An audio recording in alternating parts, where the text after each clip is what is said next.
Te presentamos de una manera muy especial a los nuevos convertidos, Padre amado. Que no se dispersen, Padre amado. Que ellos puedan perseverar. Que reciban el amor de nosotros, que nosotros somos la iglesia. Ese abrazo cuando ellos llegan, ese saludo, Padre amado. Inquiétanos, Señor. Inquiétanos, Padre amado, acercarnos a esas personas, Padre amado. Te presento de una manera muy especial a nuestros familiares, Señor, los que no te conocen. Tócalos, abrázalos, dale experiencias contigo y déjales saber que sin ti no podemos vivir, nada podemos hacer. Y de nuestros familiares que se han apartado de ti, Señor, tráelos de una manera especial. Una mirada de fe es la que puede salvar al pecador. Una mirada de fe, una mirada de fe es la que puede salvar al pecador. Y si tú vienes a Cristo Jesús, Él te perdonará, porque una mirada de fe es la que puede salvar al pecador. Y si tú vienes a Cristo Jesús, Él te perdonará, porque una mirada de fe es la que puede salvar al pecador. Una mirada de fe, una mirada de fe es la que puede salvar al pecador. Una mirada, hombre Dios. Sí, Señor, es un siervo tuyo, Señor, que siempre dice, heme aquí, Padre Santo. Gracias por él, gracias por su vida, Señor. Oh Dios, te pedimos por su familia también, prospérale, Señor, en todo, Padre, y en esta Grace, Señor, que Él ha levantado, Dios mío. Yo te pido que tú sigas añadiendo, Padre, lo que habrán de ser salvos, Señor. Oh Dios, y dale el crecimiento tuyo, Señor, el crecimiento tuyo espiritual, Padre, para tu gloria y para tu honra, Señor. Oh Dios, y que lo que tú has puesto en el corazón de Él para nosotros, Señor, cumpla el propósito para el cual, Señor, será recibido por nuestros corazones. Es en el nombre de Jesús que te hemos orado. Amén. Amén. Gracias. Dios les continúe bendiciendo a todos en esta mañana. Siempre es un privilegio estar aquí, aunque sea de sorpresa. Amén. Pero es una bendición del Señor. El sábado teníamos un retiro de brazos pastorales. Y los ministerios de la iglesia, que son la extensión del trabajo pastoral, y en un momento dado orábamos por todos los ministerios de la iglesia. Lourdes estaba presente, Milagro estaba presente, había unas cuantas personas presentes aquí, y ciertamente orábamos por esta célula, por las células, y damos gloria al Señor por el ministerio de esta célula que ha traído tanta bendición a la vida de la iglesia. Amén. Amén. A veces es el trabajo que se hace detrás de la cortina, donde los protagonistas a lo mejor son otros, pero quienes hacen que esas personas puedan ejercer su ministerio son las rodillas de las células que oran, que ministran. Amén. Y que pueden bendecir la vida de esta iglesia. Esta es una célula por años. Y damos gloria al Señor por la continuidad, por la solidez y por la perseverancia que han tenido, y ojalá llegue el día donde oiga, se llene esto de gente aquí. Amén. Para la gloria del Señor. Mateo capítulo 1. Ya estamos en la temporada navideña. Esta es temporada de no hacer dietas. Las dietas se hacen en febrero, dice la gente. Y es un tiempo lindo, es un tiempo hermoso, un tiempo de familia, un tiempo de compartir. Es el tiempo donde la gente viste sus mejores galas, donde la gente está sensible, y la cristiandad utiliza esta época, ¿verdad?, como la gran oportunidad que tenemos de llevar el mensaje de Jesús, el mensaje de bendición, el mensaje de esperanza, porque los corazones están ávidos, ¿verdad?, y deseosos de ser ministrados. Claro, dentro de todo lo que es la cultura nuestra, hay gente que en Navidades se van de la iglesia. Y hay gente que en Navidades se apartan, se convierten de nuevo en enero, ¿verdad? Se desaparecen. A mí me contaba de una persona que todos los años se iba todos los años en diciembre se desaparecía y se reconciliaba en enero, así que ese quería disfrutar las Navidades de otra manera, pero nosotros las disfrutamos en el Señor. El Evangelio de Mateo, como el tiempo es corto, yo no voy a leer lo que quería leer de la genealogía de Jesús. Ahí usted puede encontrar nombres interesantes, o yo puede encontrar nombres para aquel que está por tener un nieto, un hijo, un familiar. Ahí hay nombres bien interesantes. Hay un nombre, hasta uno que se llama Salmón.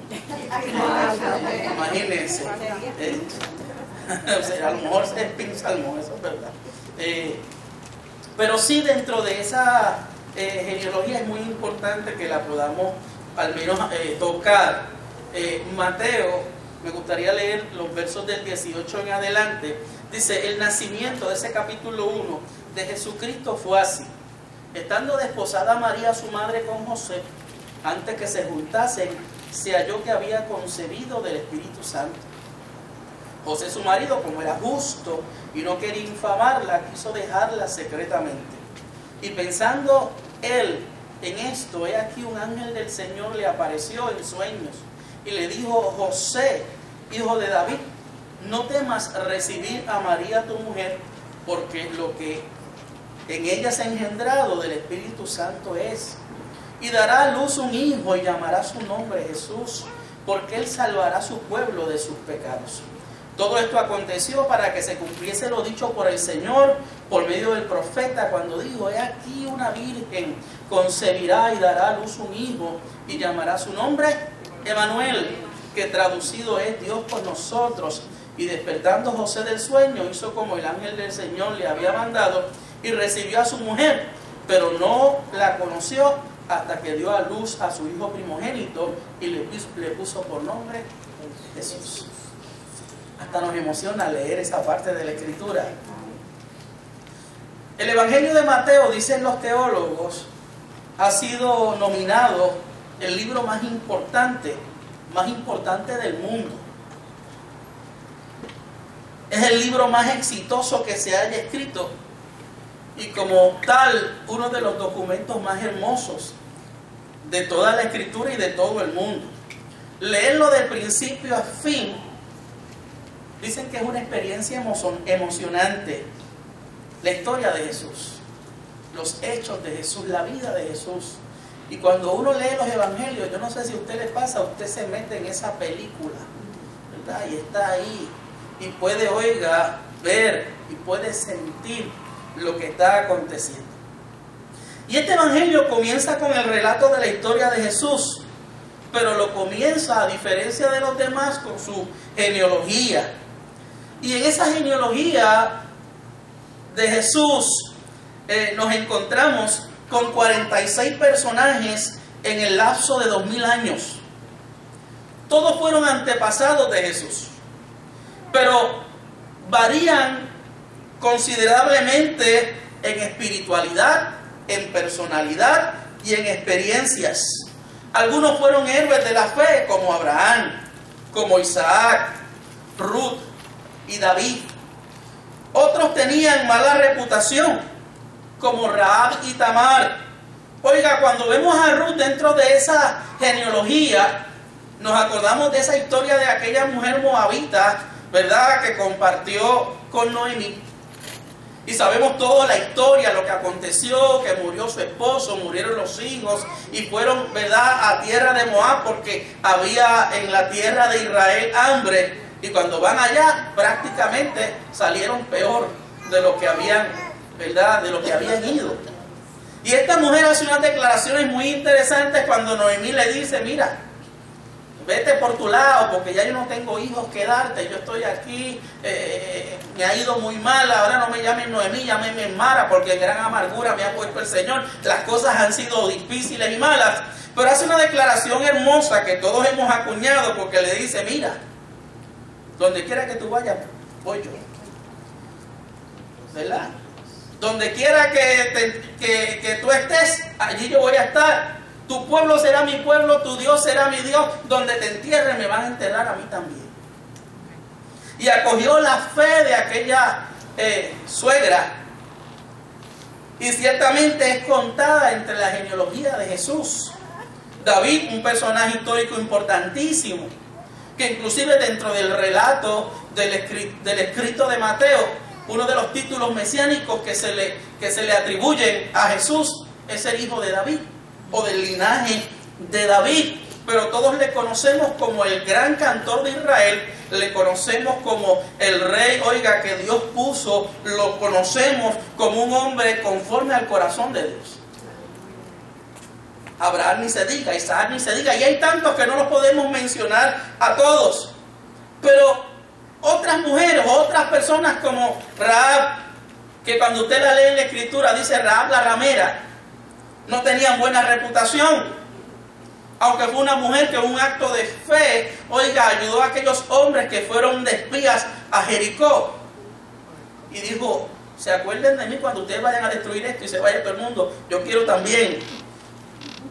El caso de Tamar en el capítulo 38 del libro de Génesis. Si usted no ha leído esa historia, una historia sumamente interesante de esta mujer, nuera de Judá, uno de los hijos de Jacob.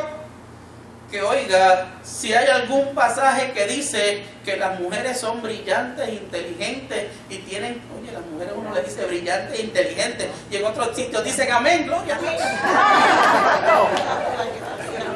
¿Verdad? Es una mujer que utilizó de su astucia, y usted lee ese relato, porque esta mujer se le murió un esposo, le dan otro, lo mató, que diga, se le murió también, quedaba el chiquito, y el chiquito pues era muy pequeño. El papá le dice, mira, el muchachito está chiquito, no te lo podemos dar, hay que esperar que él crezca. El muchacho creció, pasó el tiempo, nunca se lo dio. Ella idea un plan, se viste como ramera, se va a un lugar, allá Judá se encuentra con ella, sin saber quién era ella, porque las mujeres allá, mire, se visten así. Aquí esto es lo único que usted le ve. Y entonces la tomó por mujer. Ella en su plan le dijo, él le dijo, mira, pues ¿qué tú quieres que yo te dé? Ah, pues yo te voy a dar un cabrito y te voy a mandar a hacer esto, te lo voy a mandar con unos muchachos ahí. Y ella dijo, no, espérate un momento, ¿cómo yo sé que el cabrito viene o no viene? Pues entonces dame tu bastón, dame tu cinto, dame tu manto, dame unas cosas personales como garantía. Ok. Y haciendo el cuento corto, la mujer desapareció y pasó el tiempo, pasaron 3 meses, empezaron a vociferar los siervos de Judá y le dice, la nuera tuya ha estado por ahí caminando con cuanto hombre hay, está preñada, ¿qué vamos a hacer con ella?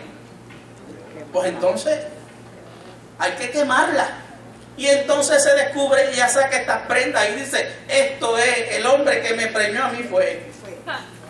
Y entonces él dijo, wow, ella es más justa que yo debía haber hecho esto y no lo hice. Y es contada en la genealogía de Jesús. Muchos otros fueron hombres comunes y tienen sus nombres ahí, Hebrón, Harán, Nazón, Aquín. Otros fueron hombres muy malvados, como es el caso de Manasés. Y la historia de Manasés en el capítulo 2 de Reyes, en el capítulo 21, se cuenta la historia de este rey. Y por tiempo no la vamos a tocar. Pero oiga, fue un rey perverso, hizo lo malo delante de los ojos de Dios, llevó al pueblo a la abominación, llevó al pueblo a la idolatría. Inclusive dice el texto bíblico que este rey llevó al pueblo a vivir de espaldas a Dios, mucho más que los pueblos paganos, mucho más que los pueblos que no conocían al Señor. Y no solamente eso, dice que este pueblo este hombre incitó al pueblo a pecar. Incitó al pueblo a la idolatría, a la fornicación, a las cosas malas. a las cosas negativas.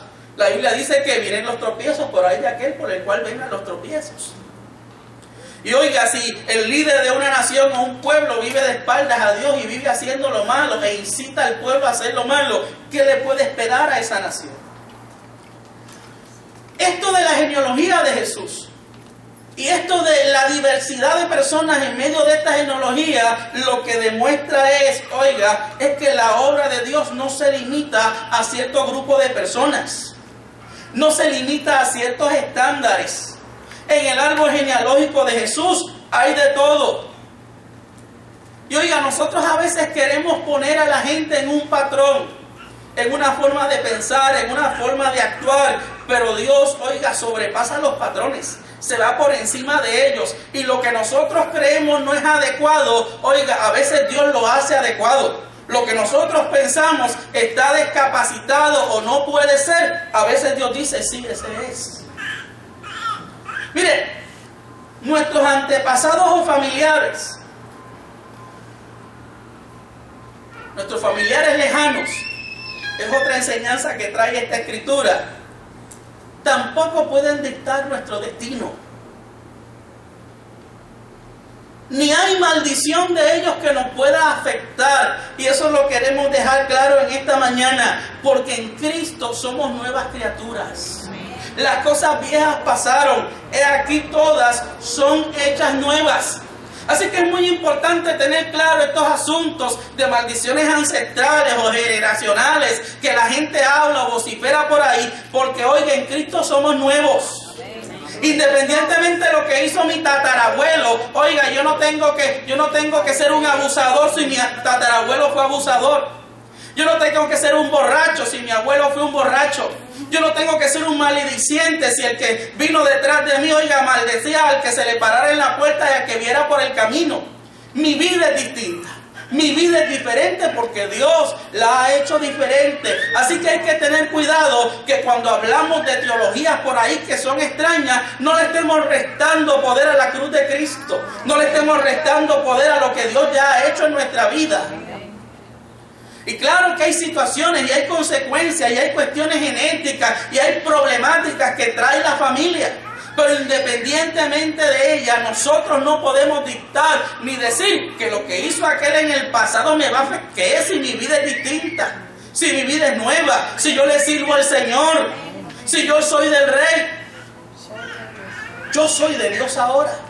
Y nada de eso me puede afectar. Mateo quiere demostrar con esto de la genealogía a la comunidad judía que Jesús es descendiente directo del rey Jesús. Que Jesús, es descendiente directo del rey David. Y en este caso, por parte del Padre, por parte de José.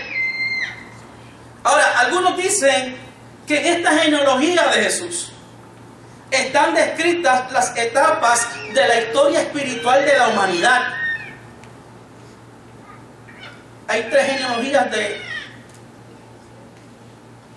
Jesús, o se divide en 3 etapas.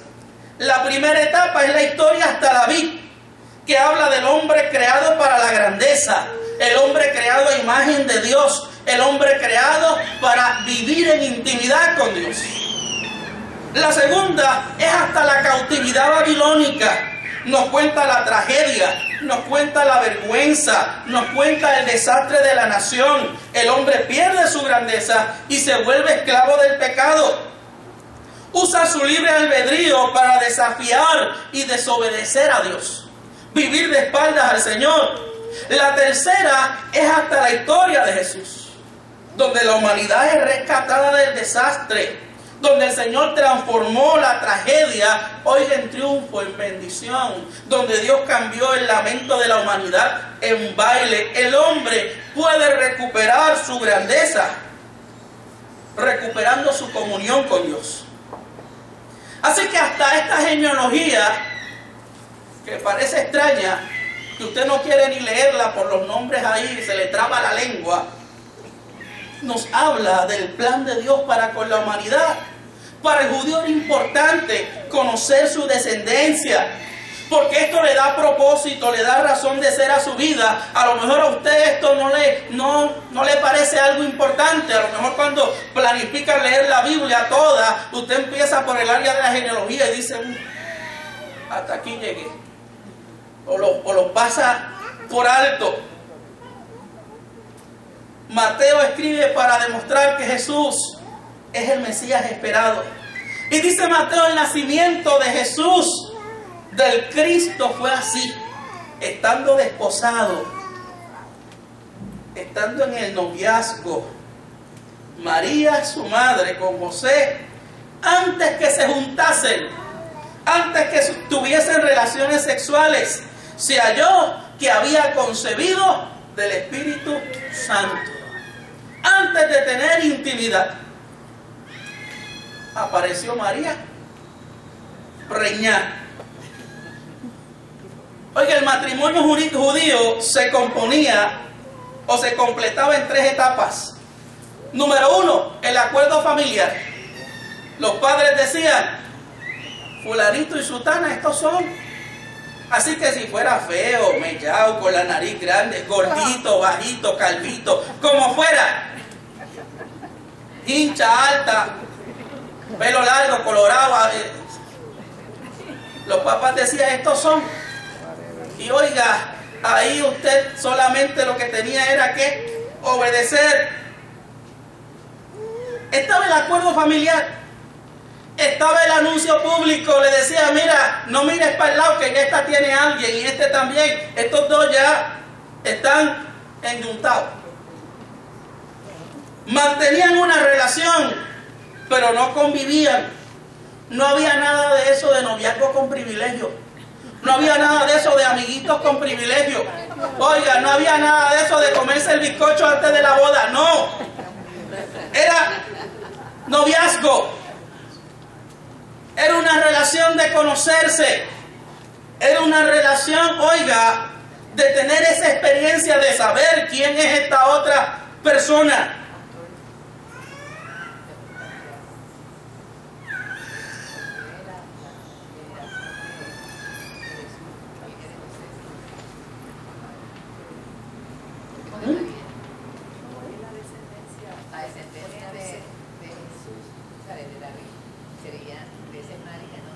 No, pero es la de José, porque vos, el familiar que se casó con Ruth, de ahí es que viene.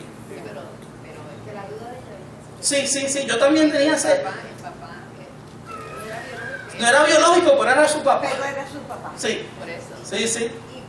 Pero no es de María, ¿no? De sangre de María, no. El otro relato que habla de María es el de Lucas. Pero la genealogía aquí es por parte de David y de José, realmente. Sí, el Evangelio de Lucas habla de María, pero no la genealogía. Pero la genealogía aquí es por José. Sí, por José. Pero le preguntas al pastor Moisés. Pero oiga, el anuncio público. Mantenían esa relación. Noviazgo puro, un compromiso serio. Su anulación sería igual a un divorcio legal, o la muerte por fornicación. Y número 3, el casamiento era la convivencia doméstica y sexual. Pero antes de esa convivencia doméstica y sexual, José encontró que María estaba preñada. Qué desilusión, qué crisis. La persona que amaba, la persona que había jurado lealtad, le había fallado.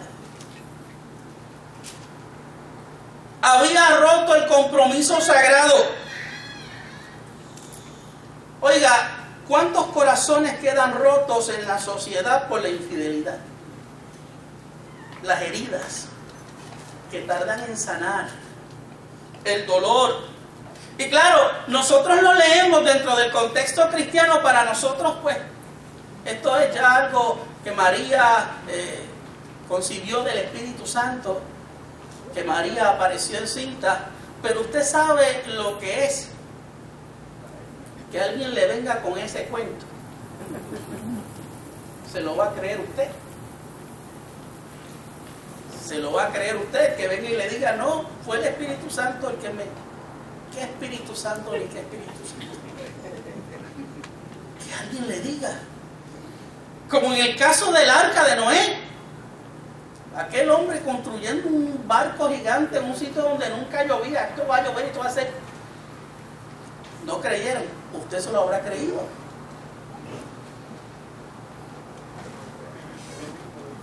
Mateo dice, se halló que había concebido del Espíritu Santo. Y esto es uno de los milagros más grandes de toda la Escritura. Cómo Dios, Espíritu Santo, se posa sobre María, que es carne, y la hace concebir. Oiga, esto es un misterio que matemáticamente usted puede hacer los cómputos que quiera y no va a llegar a ninguna conclusión.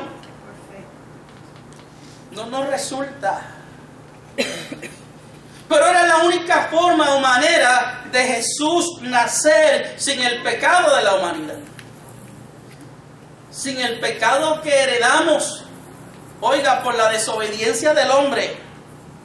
Oiga, María lo sabe, porque el ángel Gabriel, según el relato de Lucas en el capítulo 1, del verso 26 al 35, se lo reveló, se lo dijo. Además, una mujer, en la mayoría de los casos, ¿sabe cuándo está preñada? ¿Sabe cuándo está encinta? ¿Verdad que sí? ¿Sabe? A veces los esposos hasta lo intuimos, ¿verdad? Está preñada. Mi mamá tenía que saber cuando estaba preñada porque estuvo preñada como 15 veces. Yo tengo 12 hermanos, como 14 porque hay unos gemelos. Así que mi mamá sabía ya. En la escuela le decían, ¿quién es el que viene este año? Los muchachos. Pero hay quien sabe. Su cuerpo se lo dice, además las mujeres saben. La cara, la nariz se le pone ancha.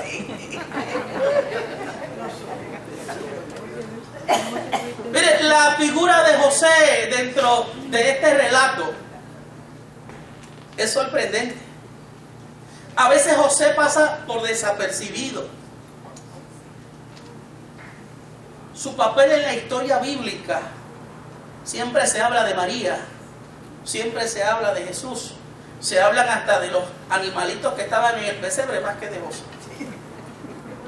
Pero en el lenguaje puertorriqueño nuestro, oiga, José era un macharrán de verdad. Ojalá sus nietas, sus hijas se consigan un hombre como José. Dice el verso 19 que era justo y no quería infamarla o exponerla a la ignominia pública. No quería, oiga, que pasara por el escarnio, la vergüenza, el vituperio. No quería dañarla, no quería lastimarla. Oiga, cuánto amaba José a esta mujer. Oiga, qué corazón limpio tenía, que aunque estaba grandemente herido, no tenía la intención de lastimar. Un corazón golpeado que no quiere golpear. No es me la hizo y me la paga. No es yo te la voy a hacer peor. No es ojo por ojo y diente por diente. No la llamó ramera, no la llamó tú eres una cualquiera. Oiga, hermanos, José sabía que legalmente tenía herramientas para castigar a María. En Deuteronomio 25 del 23 al 26, según la ley, podía ser apedreada. Aunque algunos teólogos dicen que a lo mejor esa ley ya no se estaba practicando. Podía injuriarla. Podía vociferar en lugares públicos y decir, mire lo que me hizo esta. Y nadie más la querría tomar por esposa. Oiga, si la gente aprendiera del carácter de José, no hubiese tanta violencia. no hubiesen tantos crímenes, no hubiese tantas personas lastimadas. José, dice la Escritura, quiso dejarle en secreto. Si los puertorriqueños aprendiéramos del modelo de José, si lo tuviésemos como un modelo a seguir, no tendríamos la cifra tan elevada de víctimas de violencia doméstica que hoy se mata por hechos y por sospechas. Hoy se grita a viva voz los horrores del uno y del otro. No hay nada más triste que ver gente, oiga, que llegan al altar el día de su boda con esa ilusión y con ese anhelo y se profesan amor profundo y hacen los votos y pasa el año o a veces los meses y usted los ve que se mientan la familia, la madre, los santos, los hijos. Y el amor profundo se transforma en odio. Pero José, su carácter noble y justo, no le permitía herir. Oiga, con un corazón sangrante. Y en esta mañana, siempre traiciona. Oiga, y en esta mañana, si una enseñanza nos trae la Escritura, es que aunque tengamos un corazón herido, eso no es permiso para herir. Un corazón lastimado, oiga, no es una licencia para nosotros lastimar a otro y no tiene que ver necesariamente solo con el matrimonio, solo con el hogar, no en relaciones de pareja, no solamente, sino en relaciones de hermanos, en relaciones con el prójimo. La Biblia dice que el que te dé en la mejilla, la Biblia dice, oiga, que amemos hasta a nuestros enemigos. Oramos por ellos. Ahora, al ser un anuncio increíble, el de María, un mensajero increíble tenía que despejar dudas. Como nadie le iba a creer, José tendría que ser impactado por un mensajero espiritual que le convenciera. A veces nosotros nos rascamos la cabeza, oiga, pensando en que nos van a creer o no nos van a creer. A veces nosotros queremos metérnosles por dentro a la gente y cambiarlos. Pero ese es el trabajo de Dios. Ese es el trabajo del Espíritu Santo. Yo hago lo posible, Él hace lo imposible. Yo llego hasta un lugar, Él llega hasta otro. Oiga, sencillamente yo soy su instrumento y Él se encarga de lo demás. Él sabe dónde, oiga, va a llegar. Así que vino un mensajero a confortar a José. Mire, hermano, el cristianismo no solo dice, cierra los ojos y cree. El cristianismo más bien nos dice, descúbrelo. Descúbrelo tú mismo. A veces queremos que la experiencia nuestra, oiga, sea la experiencia del otro. Pero cada cual tiene que tener su propia experiencia. Nadie puede basar su vida en la experiencia de su prójimo o de su hermano. Claro que nuestra experiencia edifica la vida de otros. Claro que nuestra experiencia puede en alguna medida impactar la vida de otros, pero nada impacta la experiencia propia, lo que uno vive. Como dijeron aquellos hombres que escucharon a la mujer, oiga, que estaba en el pozo, que testificó de Jesús. Le dijeron a Jesús, ya nosotros no creemos por lo que dice ella, nosotros creemos por lo que hemos visto, por lo que hemos oído, por lo que hemos experimentado. Así que la invitación a la gente que no conoce al Señor no es solo para que crean, es para que experimenten, oiga, la bendición del Señor. La gracia del Señor, el amor de Dios, contagiarlos y que vean y que vivan su experiencia y digan ciertamente esto es real, esto es bueno, esto es maravilloso, esto es precioso. Racionalmente hay cosas que no cuadran, pero una experiencia con Dios te hará creer. Tu experiencia en la fe disipa dudas. Los ángeles son seres espirituales con funciones específicas de Dios. No tienen voluntad propia. Son mensajeros de Dios, al servicio de Dios y de los hombres. No hay por qué rendirle culto. No hay por qué comprar figuritas del ángel de la guarda y de aquel ángel y de aquel otro. Oiga, los ángeles no pueden tomar decisiones propias, tienen que obedecer a Dios. El pueblo judío en un momento dado le rindió culto a los ángeles, pero no se le rinde culto a las criaturas, sino al Creador. Y en el libro de los Hebreos tiene que entonces el autor hablar de la superioridad de Jesús por encima de los ángeles. El nacimiento virginal. Algunos dicen que el cristianismo lo sacó del paganismo. Por ejemplo, Zeus, dios griego, dios de esa mitología, tenían relaciones con mujeres o con mortales. Claro, violaban a las mujeres, cohabitaban con ellas, las engañaban, se disfrazaban de seres humanos. A diferencia del relato bíblico, oiga, que usted ve la decencia, la pureza del relato bíblico. El anuncio se le da primero a María. No hay violación, no hay coacción.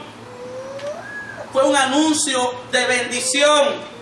El anuncio del ángel debió traer consuelo, debió haber traído paz al corazón de José.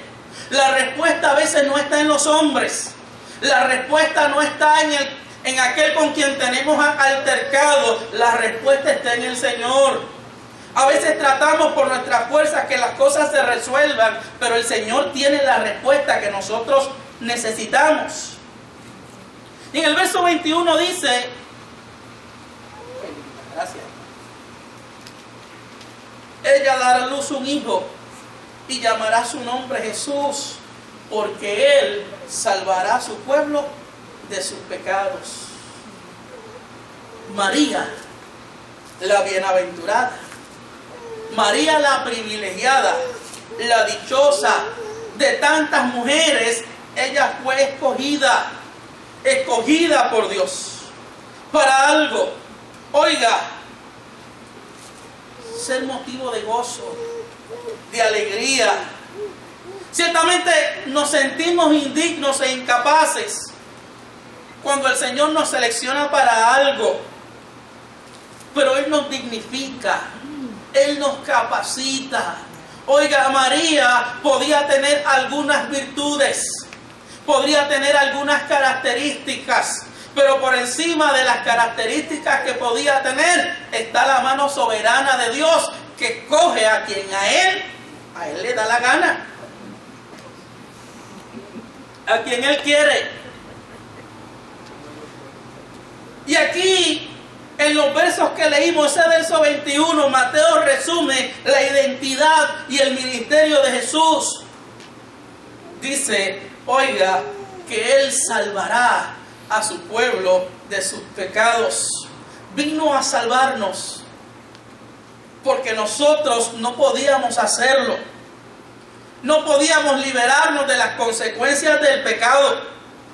Por buenos que seamos, no podemos liberarnos de esta naturaleza pecaminosa que aún al sol de hoy, no, porque no está soleado, aún el día brumoso que hay hoy y lluvioso, oiga, la tenemos encima.